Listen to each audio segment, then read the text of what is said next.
গীতশ্রী হেসেলের নতুন ভিডিওতে সকলকে স্বাগত। আজ একটা ভীষণই জনপ্রিয় রেসিপি আপনাদের সাথে শেয়ার করব। আজকের রেসিপি আলুর কুলচা।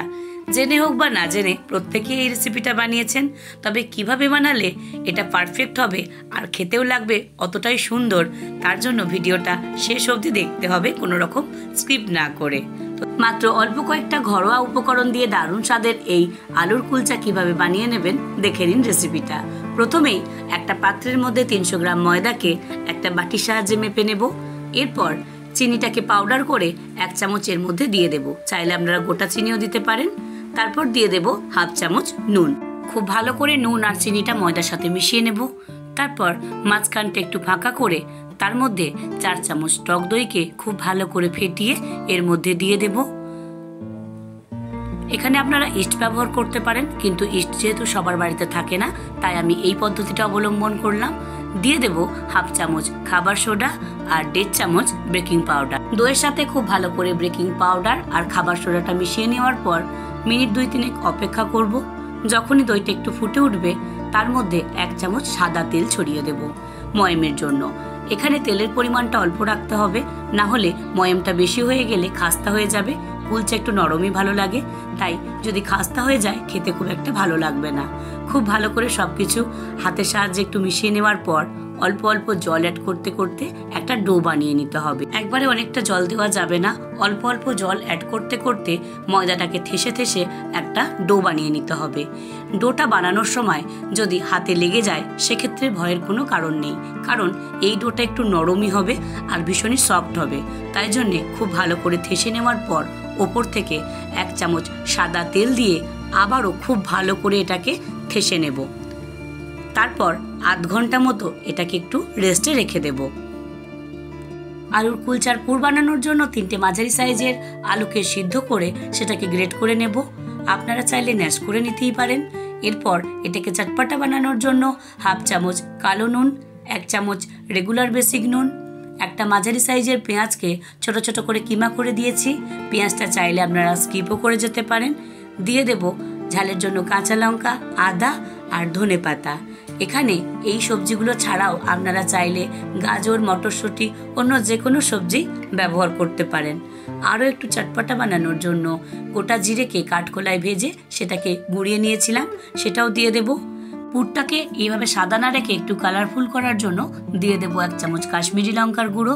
এবার সমস্ত সবজি মশলার সাথে খুব ভালো করে আলুটাকে মিশিয়ে নেব, যাতে যে সমস্ত সবজি বা মশলা ব্যবহার করেছি সেই ফ্লেভারগুলো খুব ভালোভাবে আলুর মধ্যে ঢুকে যায় আর টেস্টটাকে অনেকটা বাড়িয়ে দেয়।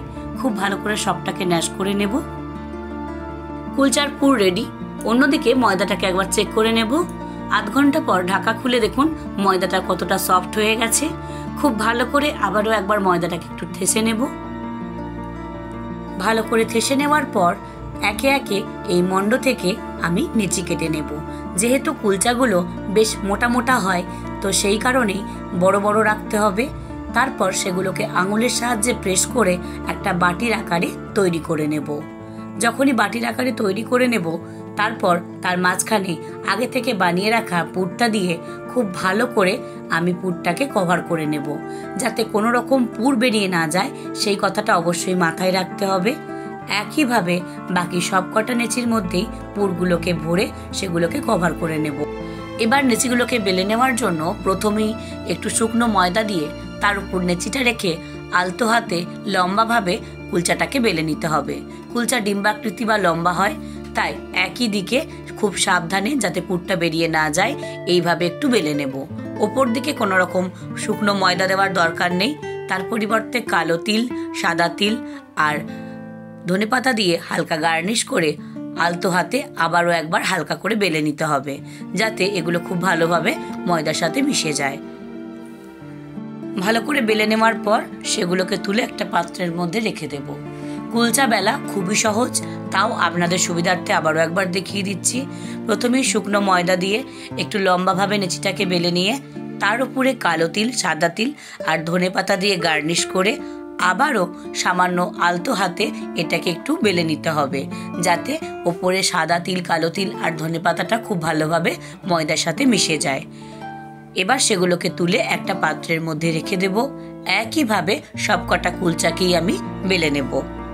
এবার একটা ননস্টিকের প্যানে সামান্য একটু জল দিয়ে, জলটা যখনই বাষ্পায়িত হতে শুরু করবে তার মধ্যে বানিয়ে রাখা কুলচা দিয়ে ঢাকা দিয়ে মিনিট 2 রেখে দিতে হবে। ঢাকার মধ্যে কোনো রকম যদি ছিদ্র থাকে সেটা অবশ্যই বন্ধ করে দেবেন। 2 মিনিট পর ঢাকা খুলে দেখবেন কুলচাটা একটু ফুলে উঠেছে। সেই সময় হাফ চামচ ঘি বা বাটার একটু ব্রাশ করতে হবে। আমি এখানে ঘি ব্যবহার করেছি, আপনারা চাইলে অবশ্যই বাটার ব্যবহার করতে পারেন।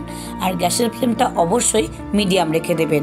যেহেতু কুলচাগুলো বেশ মোটা হয় এবং ভেতরে পুর থাকে, তাই যাতে খুব ভালোভাবে এটা সিদ্ধ হয় বা রান্নাটা সুন্দর হয় তার জন্য অবশ্যই গ্যাসের ফ্লেমটা মিডিয়াম রাখতে হবে।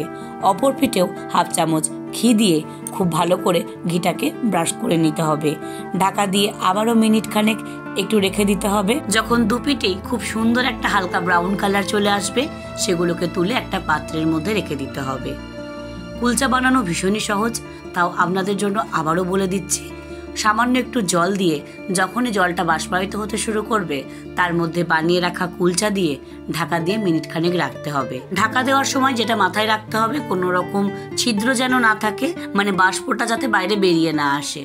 যখনই দেখবেন কুলচাটা ফুলতে শুরু করছে তখন ঢাকাটা খুলে দিয়ে অপর পিঠটাও একইভাবে ঢাকা দিয়ে মিনিট খানেক রাখতে হবে। তার আগে যদি পারেন অবশ্যই একটু বাটার বা ঘি আপনারা ব্রাশ করতে পারেন।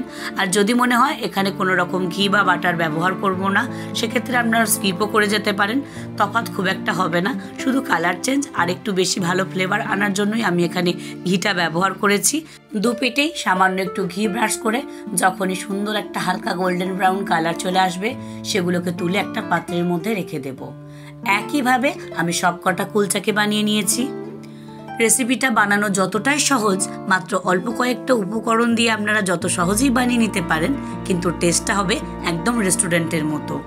যে কোনো দিন ডিনার, লাঞ্চ বা বাচ্চাদের টিফিনে আপনারা এটা অবশ্যই বানিয়ে নিতে পারেন। ভেজ, ননভেজ যে কোনো আইটেম দিয়েই আপনারা এটা সার্ভ করতে পারেন। ভিডিওটা শেষ অবধি দেখার জন্য অসংখ্য ধন্যবাদ। আমার এই ভিডিওটা যদি আপনারা ইউটিউব চ্যানেল থেকে দেখেন তাহলে নতুন সদস্য হলে অবশ্যই সাবস্ক্রাইবের অনুরোধ রইল। পাশে থাকা বেল আইকনটা প্রেস করতে প্লিজ ভুলবেন না, সব নোটিফিকেশান সবার আগে আপনার কাছে পৌঁছে যাওয়ার জন্য। আর যদি পুরনো বন্ধু হন তাহলে লাইক, শেয়ার, কমেন্টের অনুরোধ রইল। যদি আমার এই ভিডিওগুলো আপনারা ফেসবুক পেজ থেকে দেখেন তাহলে চ্যানেলটিকে ফলো করে দেবেন। খুব তাড়াতাড়ি দেখা হচ্ছে গীতশ্রীর হেসেলে নতুন ভিডিও নিয়ে, নতুন এপিসোডে। সুস্থ থাকবেন, ভালো থাকবেন, নমস্কার।